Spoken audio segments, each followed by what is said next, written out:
పుష్ప 2 తర్వాత అల్లు అర్జున్ గారు ఏ సినిమా చేస్తారా అనుకుంటుండగా ఒక న్యూస్ అయితే బ్లాస్ట్ అయింది. అల్లు అర్జున్ ఇంకా త్రివిక్రమ్ కాంబినేషన్లో ఒక మైథాలజీ మూవీ అయితే రాబోతుంది. అల్లు అర్జున్ గారు పుష్ప సినిమాతో పాన్ ఇండియా హిట్ కొట్టిన తర్వాత మన త్రివిక్రమ్ అయితే ఎలా చేస్తారా అన్నది ఆడియన్స్లో చాలా ఒక పెద్ద క్వశ్చన్ అన్నమాట. ఆల్రెడీ అల్లు అర్జున్ గారు త్రివిక్రమ్ చేసిన 3 సినిమాలు సూపర్ హిట్ అయ్యాయి. ఫామ్లో లేని త్రివిక్రమ్ గారు అల్లు అర్జున్తో ఈ మైథాలజీని ఎలా క్రియేట్ చేస్తున్నారు అన్నది ఒక క్వశ్చన్.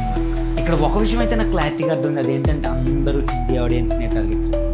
అదేంట్రా అంటే అల్లు అర్జున్ తెలుగులో కంటే హిందీలోనే ఎక్కువ ఆడియన్స్ ఉన్నారు అంటారు. అసలు విషయానికి వచ్చేస్తే వీళ్ళిద్దరు కలిపి తీసే సినిమా ఎలా ఉండబోతుంది అనే కదా మీ డౌట్. దానికి నా దగ్గర ఉండే ఒక చిన్న క్లారిఫికేషన్ ఇస్తాను.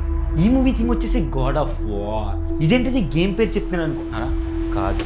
గాడ్ ఆఫ్ వార్ అంటే శివుడి కొడుకైన కార్తికేయ అని అర్థం. ఇతన్నే కుమారస్వామి అని కూడా అంటారు. సో ఈ సినిమా వచ్చేసి డైరెక్ట్ గాడ్ మూవీ అని త్రివిక్రమ్ గారే చెప్పారు. నేను మీకు ఒక చిన్న క్లారిఫికేషన్ ఇస్తాను. డైరెక్ట్గా గాడ్ మూవీ తీయడం వేరు, గాడ్ పవర్స్ ఒక పర్సన్లోకి వచ్చిన తర్వాత ఆ మూవీ తీయడం వేరు. లైక్ హనుమాన్, కల్కి ఈ 2 మూవీస్ ఒక మనిషికి గాడ్ పవర్స్ వస్తే ఎలా ఉంటాయి అని చూపించారు. కానీ త్రివిక్రమ్ గారి జోనర్ ఇది కాదంట. డైరెక్ట్ కుమారస్వామి సినిమా అంటాం. ఈ మూవీ కోసం అయితే చాలా మంది వెయిట్ చేస్తున్నారు. ఎందుకంటే ఫుల్లీ లోడెడ్ మైథాలజీ మూవీ వచ్చి చాలా రోజులే. సో ఒక కొత్త జోనర్లో రాబోతున్న మూవీని మీరైతే ఎలా అడాప్ట్ చేసుకుంటున్నారని నాకు కామెంట్లో తెలియజేసి, ఇంకా నా ఎక్స్ప్లెనేషన్ కనుక మీకు నచ్చుంటే మా ఛానల్ లైక్ చేయండి, షేర్ చేయండి, సబ్స్క్రైబ్ చేయడం అంటే మర్చిపోండి.